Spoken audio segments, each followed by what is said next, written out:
Hello everyone, তো আজকে আমরা চলে গিয়েছিলাম খুব সুন্দর একটা জায়গায়। তো আমি এক্ষুনি বলবো না কোথায়, তোমরা কমেন্ট বক্সে গেস করো তো আমরা কোথায় গিয়েছিলাম। তো জায়গাটা আমাদের বাড়ি থেকে অনেকটাই দূরে ছিল, তো ওই কারণে আমরা ভোর 4টের সময় বেরিয়েছিলাম ওইখানে পৌঁছানোর জন্য। আর আমার অবস্থা দেখে আশা করি বুঝতেই পারছো আমি তখনও কতটা ঘুমিয়ে ঘুরেছিলাম। যাওয়ার পথে আমরা একটা ধাবা থেকে ব্রেকফাস্ট করে নিয়েছিলাম। আমরা প্রায় পৌঁছেই গিয়েছিলাম, ওই কারণে আমি একটু রেডি হয়ে নিলাম যাতে করে আমাকে দেখে একটু ফ্রেশ লাগে, না হলে আমাকে দেখে তো মনে হবে যে আমি ঘুম থেকে উঠে এসেছি ওই কারণে। তো আমরা এসে প্রথমে গিয়েছিলাম 108 শিব মন্দিরে। তো আমরা এখানে ফার্স্ট টাইম এসেছিলাম। তো সবাই বেশিরভাগই পুজো দিতে এসেছিলেন, কিন্তু আমরা যেহেতু ঘুরতে এসেছিলাম তাই আমরা জাস্ট একটু মন্দিরটা ঘুরে নিলাম, চারিদিকে দেখলাম। মন্দিরটা খুবই সুন্দর, গিয়ে আমাদের খুবই ভালো লেগেছিল।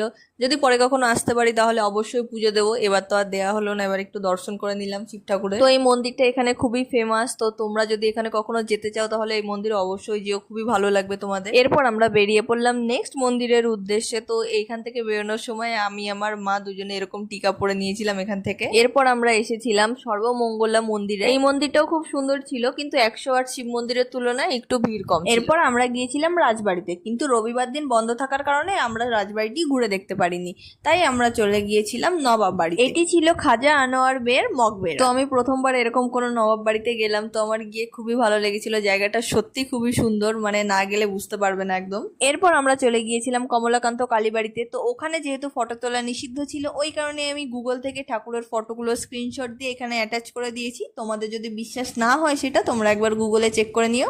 আর এটি হলো বর্ধমানের বিখ্যাত কার্জন গেট, যেটি কিনা বর্ধমানের মহারাজা বানিয়েছিলেন লর্ড কার্জনকে ওয়েলকাম করার জন্য। এরপর আমরা গিয়েছিলাম কঙ্কালেশ্বরী মন্দিরে, যেটা কিনা ছিল আজকের দিনের শেষ গন্তব্য। তো এই মন্দিরটা দেখার পর আমরা বাড়ি ফিরে এসেছিলাম। আর এই মন্দিরে যাওয়ার পথে আমরা এরকম একটা গেট দেখতে পেলাম। মাঝে মাঝে এখানে এরকম দেখলাম যে এরকম সুন্দর সুন্দর গেট, এই যে এরকম যেমন কাঞ্চন গেট, এরকম অনেকগুলো গেটই আমরা দেখতে পেয়েছি যাওয়ার পথে। তো আমরা ফাইনালি কঙ্কালেশ্বরী মন্দিরে পৌঁছে গেছি। এই যে বাকি সব মন্দিরগুলো যেগুলো দেখেছি তার তুলনায় মন্দিরটা অনেক ছোট হলেও কিন্তু খুব সুন্দর ছিল মন্দিরটা। এই মন্দিরের পাশে একটা পুকুর আছে, এই পুকুরে হচ্ছে এরকম ছোট ছোট মন্দির আছে।